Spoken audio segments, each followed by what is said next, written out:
കരൾ രോഗബാധിതനായി ഗുരുതരാവസ്ഥയിൽ എറണാകുളം രാജഗിരി ആശുപത്രിയിൽ ചികിത്സയിൽ കഴിയുന്ന പുന്നത്തുറ വെസ്റ്റ് ആലക്കൽ AD മനോജിന്റെ ജീവൻ രക്ഷിക്കുന്നതിനായി നാടൊരുമിക്കുന്നു. കരൾ മാറ്റിവെക്കാതെ ജീവൻ നിലനിർത്താൻ കഴിയാത്ത അവസ്ഥയാണ് ഇപ്പോഴുള്ളത്. അടിയന്തര ശസ്ത്രക്രിയയ്ക്കും തുടർന്നുള്ള ചികിത്സയ്ക്കുമായി ഏകദേശം 40 ലക്ഷത്തോളം രൂപയോളം ചിലവ് വരുമെന്ന് ചികിത്സാ സഹായനിധി ഭാരവാഹികൾ വാർത്താസമ്മേളനത്തിൽ അറിയിച്ചു. ഭാര്യയും ഡിഗ്രിക്കും നഴ്സിംഗിനും പഠിക്കുന്ന 2 കുട്ടികളും അടങ്ങുന്നതാണ് മനോജിന്റെ കുടുംബം. വളരെയേറെ സാമ്പത്തിക ബുദ്ധിമുട്ട് അനുഭവിക്കുന്ന മനോജിന്റെ കുടുംബത്തിന് ഇത് താങ്ങാനാവാത്ത തുകയാണ്.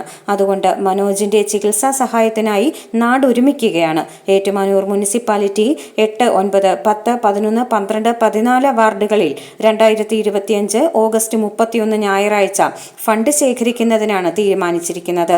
കൂടാതെ മറ്റ് പ്രമുഖ വ്യക്തികളെയും സഹായത്തിനായി സമീപിക്കുന്നതിനും തീരുമാനിച്ചിട്ടുണ്ട്.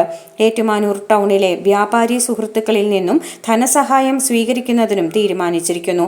ഏറ്റുമാനൂർ നഗരസഭാ കൗൺസിലർ പ്രിയ സജീവ് ചെയർമാനായും നിധിൻ പ്രകാശ് ആലക്കൽ ജനറൽ കൺവീനറായും നഗരസഭാ ചെയർപേഴ്സൺ ലൗലി ജോർജ്, പ്രതിപക്ഷ നേതാവ് ES ബിജു, ഏറ്റുമാനൂർ സർവീസ് സഹകരണ ബാങ്ക് പ്രസിഡന്റ് ബിജു കുമ്പിക്കൻ, നഗരസഭാ കൗൺസിലർമാരായ PS Vinod, Jacob P Mani, Manju Alosh, Sunitha Bineesh, Thresiamma Vakkathumali, Preethi Rajesh, Pallikkunnu സെന്റ് തോമസ് പള്ളി വികാരി സഖറിയ കുന്നക്കാട്ടുതറ എന്നിവർ രക്ഷാധികാരികളായും വിവിധ രാഷ്ട്രീയ, സാംസ്കാരിക, മതസംഘടനകളുടെ നേതാക്കളും ചേർന്നുകൊണ്ട് വിപുലമായ ചികിത്സാ സഹായനിധി സമാഹരണത്തിനായി ഒരു സമിതി രൂപവത്കരിച്ചു.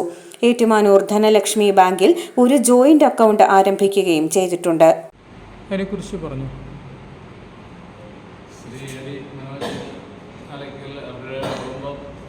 സാമ്പത്തികമായ ബുദ്ധിമുട്ട് അനുഭവിക്കുന്ന ഒരു കുടുംബം തന്നെയാണ്.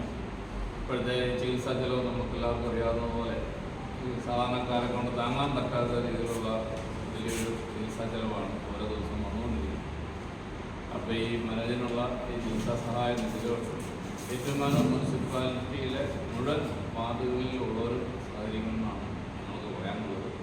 നിങ്ങളിപ്പോൾ ഒരു വാർഡ് സ്പെസിഫൈ ചെയ്ത് പറയുന്നുണ്ടെങ്കിൽ പോലും ഈ മുനിസിപ്പാലിറ്റിയിലെ മുഴുവൻ വാർഡിലെ ജനങ്ങൾ ഈ പദ്ധതിയിൽ അണിചേർന്ന് നമുക്ക് എല്ലാവർക്കും ഒരുമിച്ച് ചേർത്തുകൊണ്ട് ആ കുടുംബത്തെ സഹായിക്കാൻ എല്ലാവരുടെയും പങ്കാളിത്തം ഉറപ്പാക്കണമെന്ന് അവസരത്തിൽ.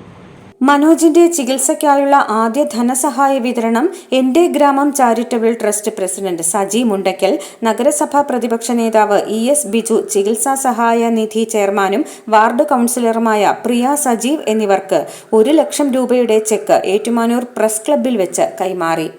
i4u news, Ettumanoor.